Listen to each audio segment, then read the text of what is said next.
इसी आधार से परमात्मा ने तो मंदोदरी को कहा था कि तुम्हारे शंकर से ऊपर एक और परम शक्ति है, ये तो नाशवान है, इनके द्वारा दिया गया जो सुख है अक्षीणिक है, ये आपके प्रारब्ध के कर्म को नहीं काट सकते। मंदोदरी ने सारी सच्ची मानी क्योंकि साधु कह रहे थे, दूसरी बात नहीं, फिर बातें खत्म होगी। ये तो बात कोई बताने वाला मिलता ही नहीं था उस समय, तो ये सारे नकली थे, उनकी बातों को हम ऐसे ही दृढ़ता से मानते रहे। अब मंदोदरी ने फिर वो लंकापति रावण को सुनाना चाहा। रावण के अंदर तक गोबर भरा था अहंकार शक्ति का, शंकर भगवान की पूजा करके सिद्धियां प्राप्त कर रखी थी और मांस खावा शराब पीवा उसका यह अच्छी बात कैसे स्वभाव है। तो वो कहने लगा कि ए मूर्ख, तो शंकर भगवान से ऊपर मानती है, देख मेरे क्या ठाठ करा के है, 1 लाख मेरे पुत्र हैं, 1.25 लाख मेरे नाती हैं, और देख सोने की लंका बना रखी है, अरे क्या देगा तुझे वो भिखारी। मंदोदरी ने बहुत कोशिश की पर बुद्धि भ्रष्ट के बाद पल्ला पड़ी नहीं। फिर मंदोदरी ने कहना ही बंद कर दिया। उसके बाद फिर क्या होता है कि उसने सोचा चल और कोई मेरी चर्चा सुनने वाला नहीं, ये ऐसा ज्ञान है इंसान दूसरे को सुनाए बिना रह नहीं सकता। तो उसने अपने देवर रावण के छोटे भाई विभीषण से समझाया ये ज्ञान, और विभीषण ने ये ज्ञान स्वीकारा और विभीषण ने भी परमात्मा से दीक्षा ली और वो भक्ति की। अब हम आते हैं उस बात पर कि जिस समय सीता जी का अपहरण हो गया और उसकी खोज हो रही थी, कोई पूर्व में ढूंढ रहा था, कोई पश्चिम में खोज रहा था, कोई उत्तर कोई दक्षिण में। जैसे किसी की गाय गुम हो जाए, कोई इधर घूम रहा है, कोई इधर ढूंढ रहा है, कोई ऐसे हो रहा, ऐसी दशा थी। अब यहाँ इस कथाओं से आपको बहुत सा निर्णय मिलेगा, और आपने ये कथा खूब सुन रखी थी पर इनका निष्कर्ष नहीं निकाला था।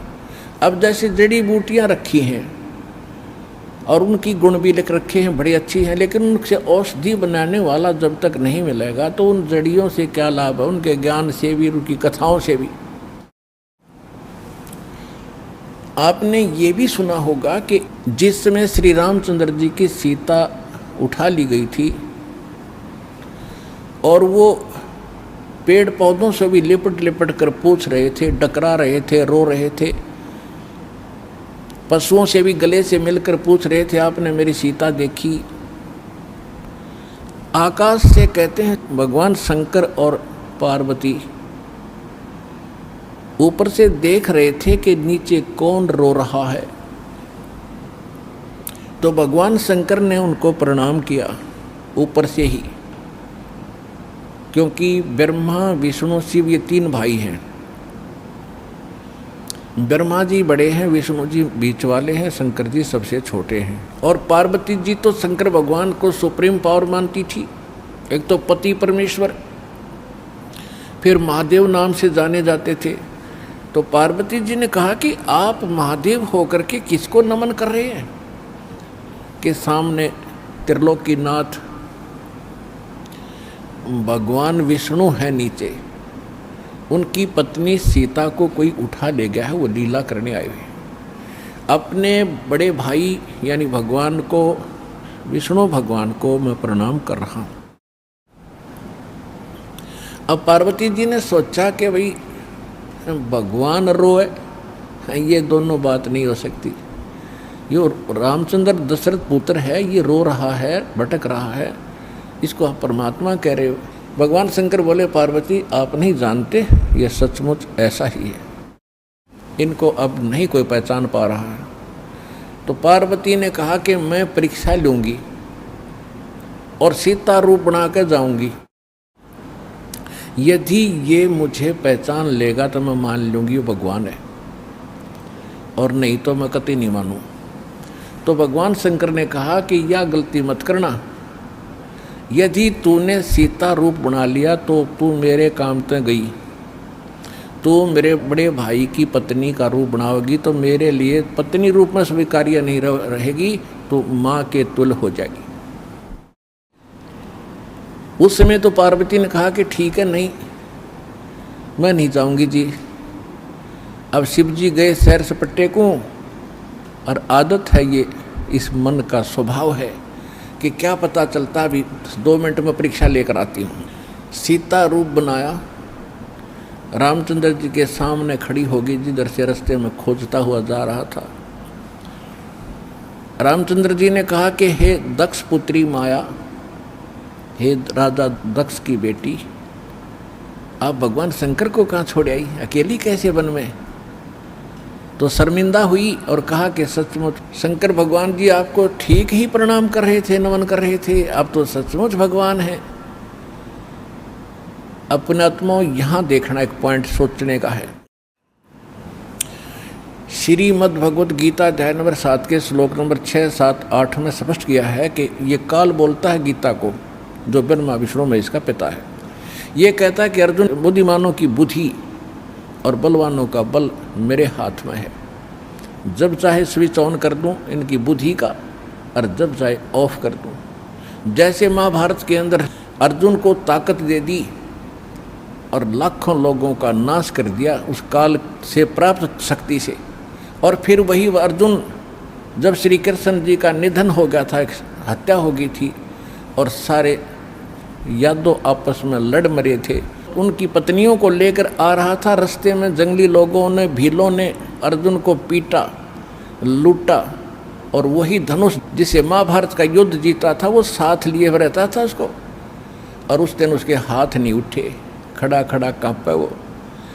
जब सारा काम वो लिया, वो भील भ्याल पीट कर लूट कर कुछ औरतों को भी ले गए और चले गए, तब अर्जुन कोस रहा श्री कृष्ण जी को कि श्री कृष्ण बड़ा धोखेबाज था, इसने हमारे साथ बड़ा धोखा किया है। पहले तो मुझे शक्ति दे दी और ना जाने कितने जीवों का नाश करा मैंने, और आज मैं खड़ा खड़ा पिट रहा हूँ, वही अर्जुन हूँ और वही गांडी धनुष है मेरे पास, आज ये मेरे से प्रतिज्ञा भी नहीं चढ़ाई जा रही इसकी। तो परमात्मा ने बताया कि ना श्री कृष्ण धोखेबाज था, ये सारे इस काल के अधीन हैं, इसके रिमोट से चलते हैं। तो उसी ने, काल ने जब विनाश कराना था महाभारत का, तो अर्जुन को ताकत दे दी और फिर वापस ले ली, उसने अपना काम करा दिया जो करना था नाश। अब अर्जुन कितना पिट्टो। इसी प्रकार ये कहता है बुद्धिमानों की बुद्धि मेरे पास है। अब जब श्री रामचंद्र जी की खुद पत्नी गुम थी, उसका तो पता नहीं उसने कौन उठा लेगा, ढूंढते फिर जैसे गायें गुम हो जाया करे।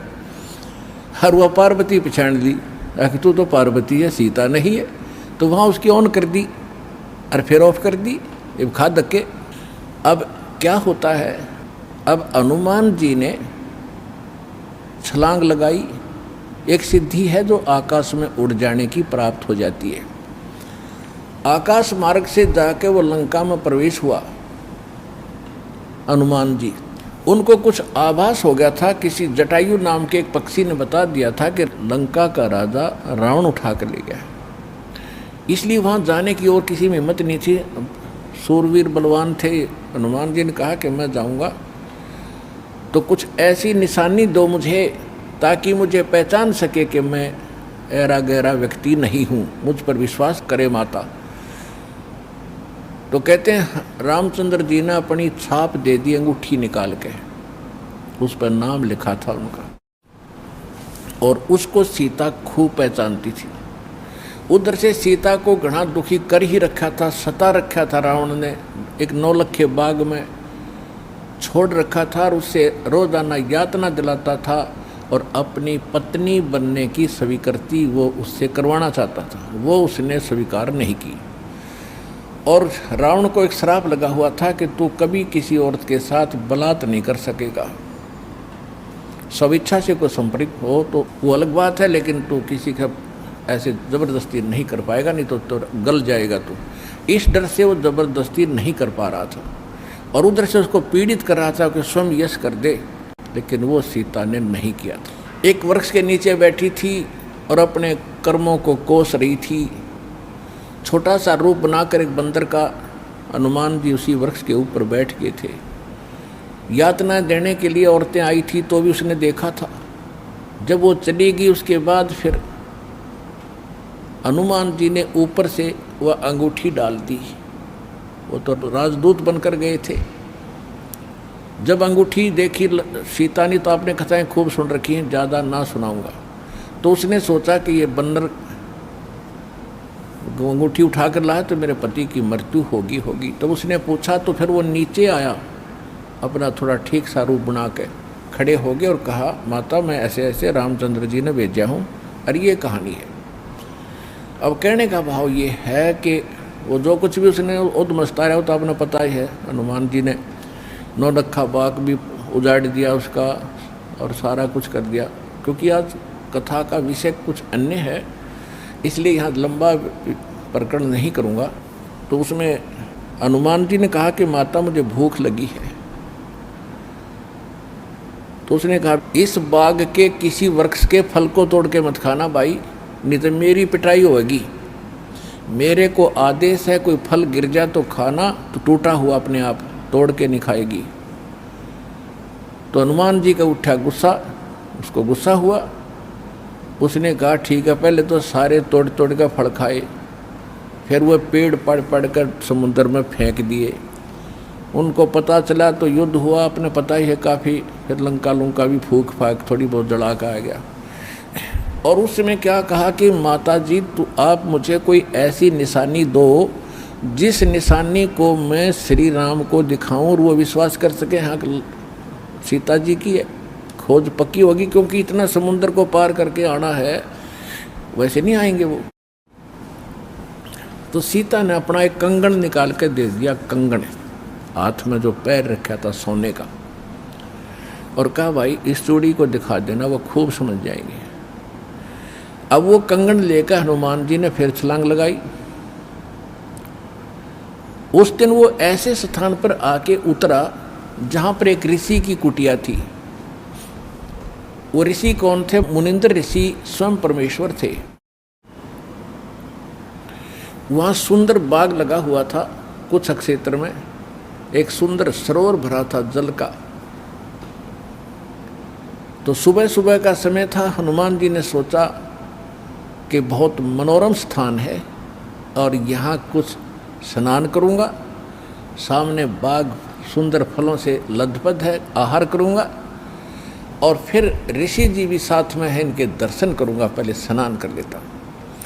अब जो कंगन वो लाया था उसको रख दिया पत्थर पे और स्नान करने के लिए प्रवेश किया सरोवर में। अब उन्होंने जो ही स्नान करने की चेष्टा की, लेकिन एक दृष्टि थी ऐसी कंगन पे कि जय ये कंगन गुम हो गया, कोई जानवर पक्षी उठा ले गया तो मेरी सारी मेहनत व्यर्थ जाएगी, सब परिश्रम व्यर्थ होगा। इसलिए नहा रहा था पर नज़र था जैसे सर्प का मणि के ऊपर रहती है ओस चाटते समय, तो इसी प्रकार नहा रहा था, दृष्टि कंगन पे। इतने में एक बंदर आया, दौड़ा दौड़ा और कंगन उठाकर भाग लिया। आगे आगे बंदर, पीछे पीछे हनुमान। उस ऋषि के आश्रम में बंदर प्रवेश कर गया। बाहर आंगन में एक घड़ा रखा था, अच्छा बड़ा घड़ा। बंदर दौड़ता दौड़ता घड़े में कंगन डालकर आगे भाग गया। अब सुखी सांस ली कि कोई बात नहीं, ये समुद्र में डाल देता तो बातें बिगड़ जाती, गड्ढे में डाल दिया। फिर धीरे धीरे चले हनुमान जी। पहले घड़े में देखा उसने, ऋषि को तो पीछे प्रणाम करना था, तो घड़े में क्या देखा कि घड़े के अंदर ऐसे ऐसे कंगन हजारों की संख्या में पड़े, सेम टू सेम। अब उसने सोचा भाई मैंने तो इतनी पहचान नहीं, कोई कंगन कौन सा है। और श्री रामचंद्र जी तो सारा जानते हैं, उनके कंगन के ऊपर सारी निशानियों को पहचानेंगे, और मैं कोई गलती से दूसरा उठा ले गया तो वो मानेंगे नहीं। इसलिए वो ऋषि जी के चरणों में प्रणाम किया। परमात्मा ने मुनिंद्र रूप में बैठे थे, पूछा कि पहलवान कैसे आए। हनुमान जी ने कहा कि ऋषि जी आप कौन सी दुनिया में रहते हो। मुनिंद्र जी ने कहा क्या बात है, मैं तो इसी पृथ्वी धरातल पर ही तो रहता हूँ, क्या आपको नहीं पता आज श्री राम के ऊपर कैसी आपत्ति आई है, ऐसे ऐसे उसकी पत्नी गुम हो गई थी, वो माता की खोज करके मैं आया हूँ। तो परमात्मा ने पूछा कि भाई कौन से राम की बात कर रहा तू। वो कहता है अच्छा कमाल करते हो ऋषि जी, आपको यही नहीं पता राम कौन है।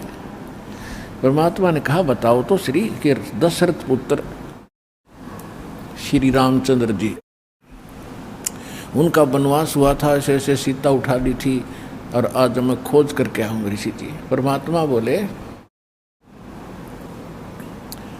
कि ऐसे ऐसे 30 करोड़ राम हो लिए तेरे, और तेरे जैसे हनुमान यही लीला करते रहे। तो हनुमान जी ने सोचा कि ऋषि के साथ ज़्यादा बहस करना उचित नहीं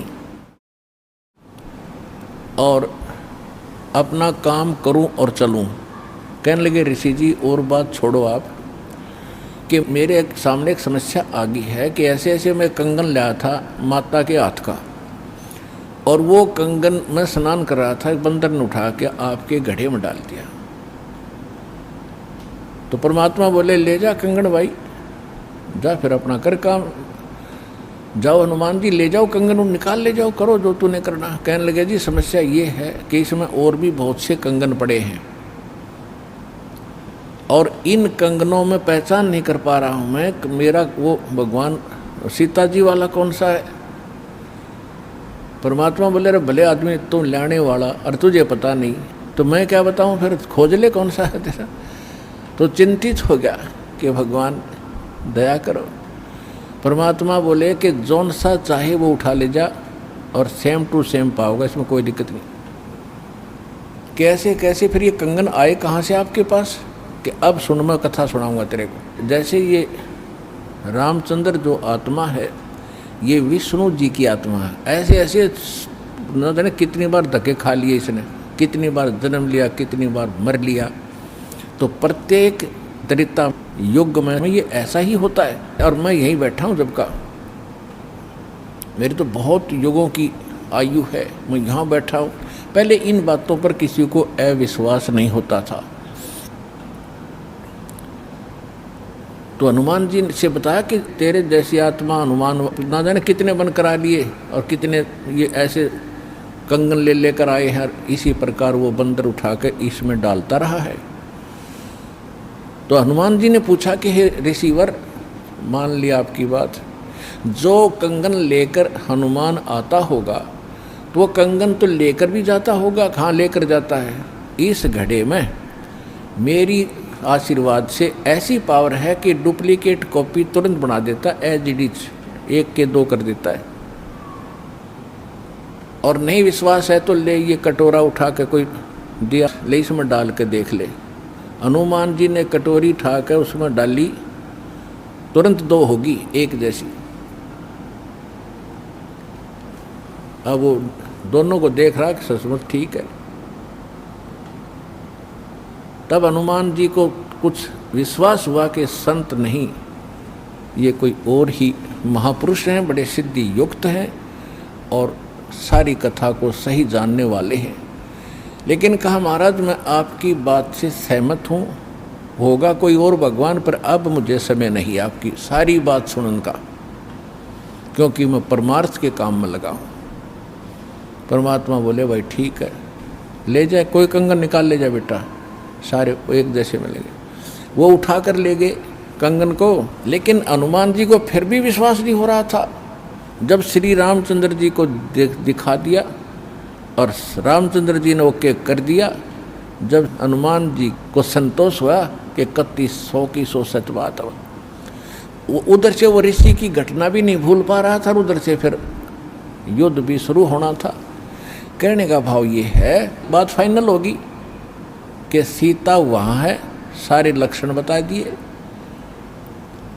और वो कंगन को देखकर रामचंद्र जी को विश्वास हुआ। अब समस्या आई कि उसके ऊपर पुल बनाएंगे समुद्र पर। वो कथा आपको सुना दी कि 3 दिन तक स्वयं रामचंद्र जी घुटनों पानी में खड़ा होकर के याचना करता रहा। तीसरे दिन जब उसने कहा लक्ष्मण से कि बड़ा अग्निबाण दे, ये लातों के भूत बातों से नहीं मानते, इसको फूंकता हूँ। 3 दिन हाथ जोड़ता रहा कि हे सागर राज मुझे रास्ता दे दो, ये मान नहीं रहा। तब विपर रूप धारण करके समुद्र आया। उसने कहा कि भगवान ऐसा ना करो, इसमें ना जाने कितने जीव जंतु हैं, सब नष्ट हो जाएंगे, आपको पाप लगेगा।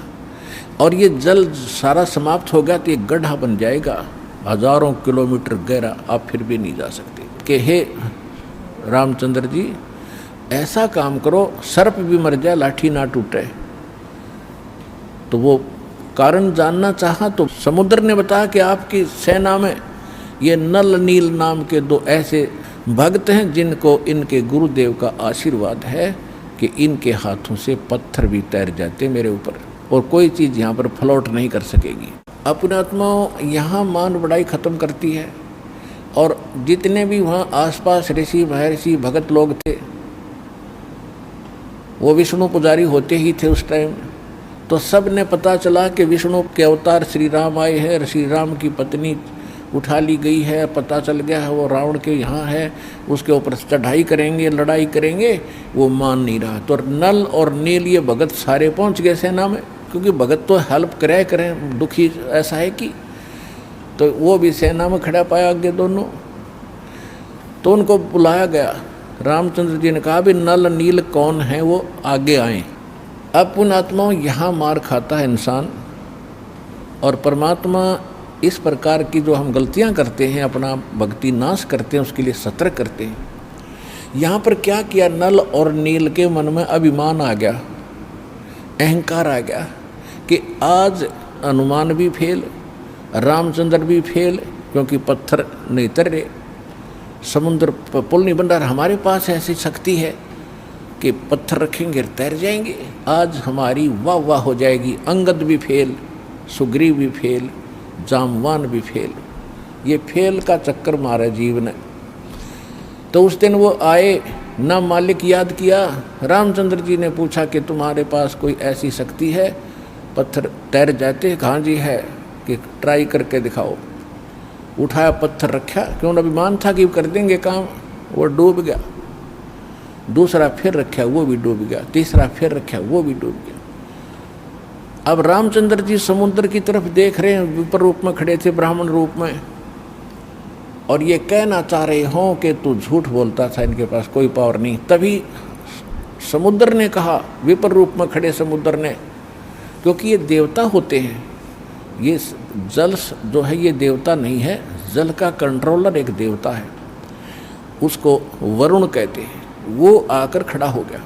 तो वो कह रहा था कि हे नल नील, आज आपने गलती की भाई, आज तुमने अपना गुरु तो याद किए ही नहीं, तुमने तो नाश कर दिया बात का, करो याद उस मालिक को।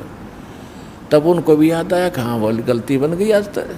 तो यहाँ परमात्मा बताते हैं, जैसे माता गर्भ को रख यत्न बनाए, ठेस लग तो छन होवे तेरी, ऐसे भक्ति नसावे। जैसे किसी बहन बेटी को गर्भ रहा हो तो उसकी कितनी केयर टेक करती है वह, उस लाल को सफल करने के लिए कि मेरा गर्भ पूरा हो और बच्चे का मुंह देखूं मैं। तो वो कैसे चिंतित रहती है, चलते समय भी कहीं ऊंचे नीचे पर पैर ना रखा जा, भगवान मेरा बालक गर्भ खराब ना हो जा।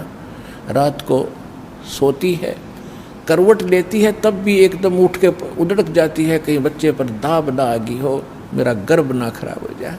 तो कहते हैं जैसे माता गर्भ को और रखे यतन बनाए और ठेस लगे तो छन हो जाता है, तेरी ऐसे भक्ति नसावे।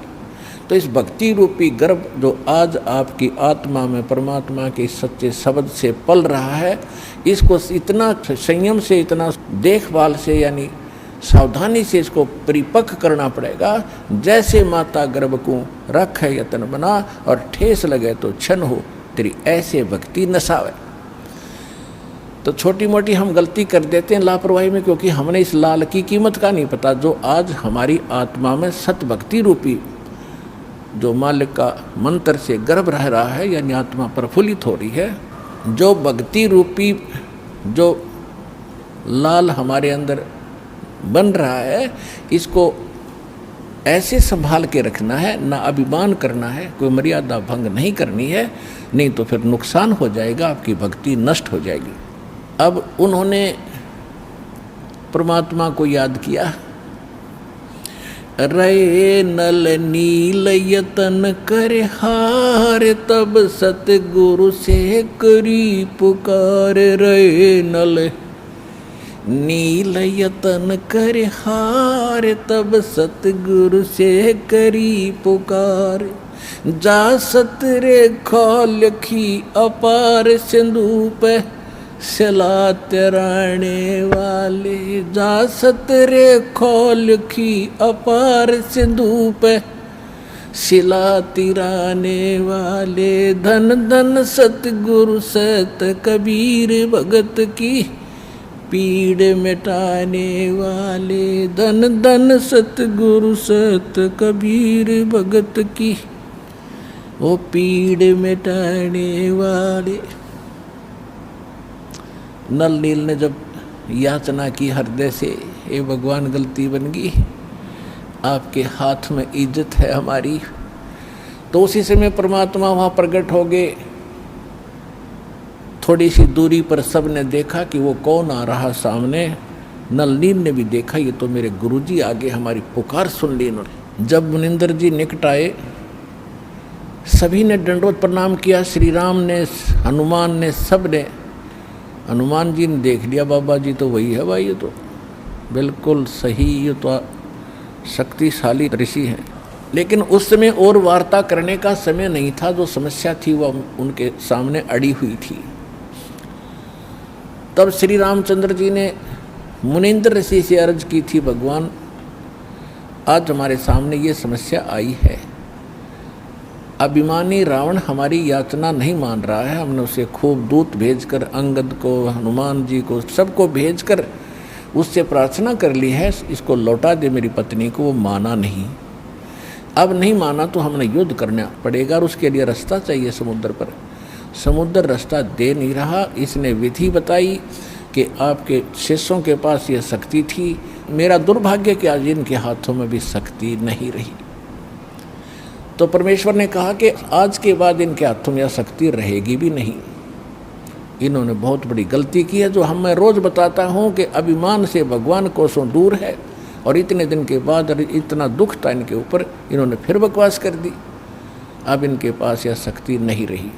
तो श्री रामचंद्र जी ने कहा कि हे ऋषिवर, मेरी समस्या का समाधान करो। जब आप अपने बच्चों को, अपने शिष्यों को आशीर्वाद दे सकते हो सिला तिराने का, तो आप खुद भी कृपा बख्श सकते हो, मेरे लिए लंका में जाने का रास्ता बना दो। तब परमेश्वर ने कहा ठीक है भाई, मेरा वचन है तेरे बाप तय। परमेश्वर ने कहा था कि तेरे बाप से मेरा वचन है कि तेरा पुल बनवाऊंगा। अब ये रामचंद्र जी का समझ में नहीं आई कि मेरे बाप से और क्या वचन है इनका, क्या वायदा है।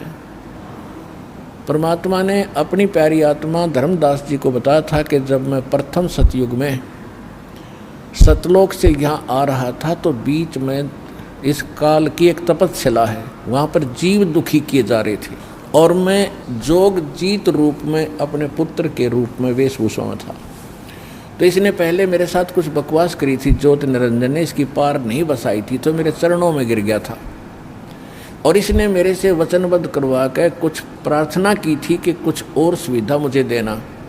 उनमें से एक तो ये थी कि मेरा पुत्र विष्णु श्री राम रूप में जाएगा, और ऐसे उसके प्रारब्ध में लिखा है कि उसकी पत्नी को रावण उठाएगा, समुद्र पर पुल नहीं बनेगा, आपके बगैर वहाँ कोई कृपा नहीं कर सकेगा, उसकी हेल्प नहीं कर सकेगा। तो परमात्मा ने स्वीकार किया था कि मैं ये काम भी करूँगा। फिर दूसरा वर्ग क्या था कि वो फिर समुद्र के ऊपर उसने जो तीर त्यार दिखा के ज़बरदस्ती धमका के रास्ता लेना चाहा था, इसका प्रतिशोध समुद्र लेगा। वो क्या करेगा कि जब ये श्री कृष्ण रूप में जाएगा और फिर ये क्या करेगा, बाद में मृत्यु के उपरांत एक राजा को दर्शन दे करके जगन्नाथ का मंदिर बनवाना चाहेगा अपनी महिमा बनाए रखने के लिए। तो उस पुरी के स्थान पर जो जगन्नाथ मंदिर बनवाओगा, उसको समुद्र इस प्रतिशोध में नहीं बनने देगा कि इसने मेरी बेइज्जती की थी तीर दिखा के राम रूप में। इसका प्रतिशोध लेगा और वो मंदिर न बनने नहीं देगा, बार बार तोड़ेगा। आप उसका मंदिर बनवाना। क्योंकि बच्चे हट कर लेते हैं तो वो मानते नहीं हैं, तो इसलिए वो कह रहा था जी आप दया करिए, माननेगा नहीं। तब परमेश्वर ने कहा था तथास्तु। और भी कई चीज़ें कही थी कि दूसरा ये मांगा था कि 3 युगों में जीव थोड़े पार करना, क्योंकि परमात्मा ने कहा था कि मैं कलयुग या तेरे नीचे के लोकों में जाऊंगा और तूने सबको मिसगाइड कर रखा है, सच्चा भगवान सच्चा ज्ञान छुपा रखा है, मैं सच्चाई बताऊंगा और सबको ज्ञान दूंगा, ऐसी भक्ति और नाम दूंगा, सभी तेरे लोक से पार होकर सतलोक जाएंगे।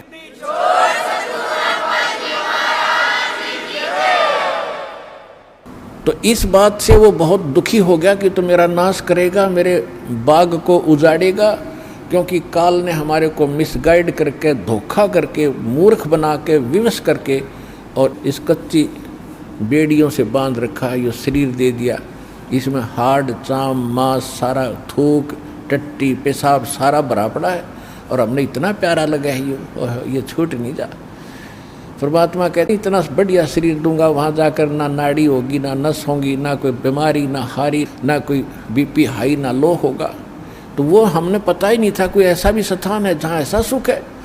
तो परमात्मा ने कहा था तेने क्या हाल कर रखा उन बच्चों का सारा, कोई गधा बना दिया, कोई कुत्ता बना दिया, और जो मनुष्य वो कौन से सुखी हैं, उनको ऐसा ज्ञान दूंगा और ऐसा मंत्र दूंगा वो यहाँ भी सुखी होंगे, मेरे साथ सतलोक जाएंगे। तो इस बात से वो दुखी हो गया था काल कि तो नाश करेगा मेरे बाग न उजाड़ेगा।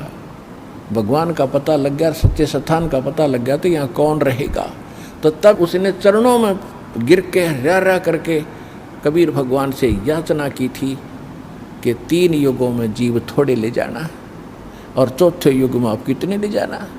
और फिर ये पुल बनवाने का, जगन्नाथ के मंदिर को बनवाने का ये भी प्रॉमिस करवाया था। जब उसने सारा परमात्मा ने प्रतिज्ञा कर ली थी, तो फिर ये खलनायक है, ये विलियन है, धोखेबाज और ठग है, इसने तुरंत अपना आंखें बदल ली और कहा जाओ जोग जीत संसारा, जीव न माने कहा तुम्हारा। कहते हैं 12 पंथ करूँ मैं साजा, नाम तुम्हारा ले करूँ आवाजा, और 12 पंथ नाम जो ले ही वो मेरे मुख में अंश मोही। और पहले अंश हमारे जाई और पीछे अंश तुम्हारे आई, और जाइयो जोग जीत संसारा। परमात्मा ने कहा था कि फिर मैं त्रेता युग में जाऊंगा, ठीक है भाई, चौथे युग में जाऊंगा कलयुग में, और फिर पार कर लूँगा। तूने गलती तो मेरे से करवा ही ली। वैसे मालिक ने गलती नहीं की, दाता को पता था कि सतयुग त्रेता द्वापर में ये दुखी नहीं होंगे, और जब तक जीव दुखी नहीं होगा इतना भगवान नहीं पहचान सकता। इसलिए दाता ने जानबूझकर उसको यश कर दी थी, और वो बन गया था सियाना, अपने आप में इंटेलिजेंट बन रहा था कि मैंने रोल मार ली भगवान की, हैं मैंने इनकी अकल मार ली, मालिक ने अकल मारी उसकी। अब वो क्या कह रहा था कि देख लेना कलयुग जब आएगा, पहले मैं अपने दूत भेज कर ऐसा गलत प्रचार करवा दूंगा, ब्रह्मा विष्णु महेश तक सीमित कर दूंगा, कोई पत्थर कोई पानी कोई मंदिर कोई मस्जिद गुरुद्वारों में बांध दूंगा, और पहले अंश हमारे जाई पीछे अंश तुम्हारा आई, जाओ जोग जीत संसारा, जीवन मन फिर कहा तुम्हारा। कि पहले मेरे दूत जाएंगे और सारा उल्टा ज्ञान, उल्टा भगवान, उल्टा विधान सबको बता देंगे, गलत मंत्रों से रटा देंगे। ये राधा स्वामी पंथ, धन धन सतगुरु पंथ, निरंकारी पंथ, ये रासाराम जैसे ये सारे नकली पंथ काल के चलाए हुए। तो परमात्मा को पता था कि इसने कर लेते सारे जुगाड़ अपने, और जब मेरा दास जाएगा ऐसे समय में जब इनके परिपक्व हो चुके होंगे सारे पंथ, इन्हें जो कहना सुनना होगा वो सब कह चुके होंगे, जो ज्ञान देना होगा वो दे चुके होंगे, जो नाम देना होगा वो नाम दे चुके होंगे। और जब मेरा दास जाएगा वो प्रमाणित करके दिखाएगा कि सच्चाई ये है, झूठ ये है, तो 2 मिनट में मेरे बच्चे मुझे पहचानेंगे और मेरे पास आ जाएंगे।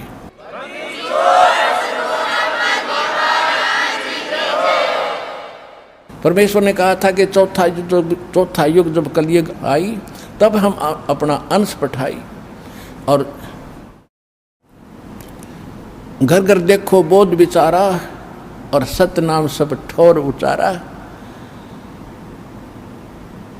तो इस प्रकार परमात्मा ने जो बताया था कि चौथा युग जब आएगा और कलयुग बीतते 5500 पाचा, जब ये वचन मेरा होगा साचा, कलयुग बीत जावे जब एता, सकल सृष्टि सभी प्राणी परम पुरुष पद चेता, कि जब वो कलयुग 5500 वर्ष बीत जाएंगे तब ये मेरी बात सच्ची होगी कि घर घर में सतनाम का जाप होगा, घर घर में मेरे ज्ञान की चर्चा होगी। लेकिन ये उस समय सच्चा होगा जब कलयुग 5505 बीत जाएगा, और उस समय सभी को पता होगा कि एक परम पद है। कौन सा? गीता अध्याय नंबर 18 के श्लोक नंबर 62 में, जिसके विषय में कहा कि अर्जुन तू सर्वभाव से परमेश्वर की शरण में जा, उसकी कृपा से ही तू परम शांति को और सनातन परम धाम को, शाश्वत स्थान को प्राप्त होगा।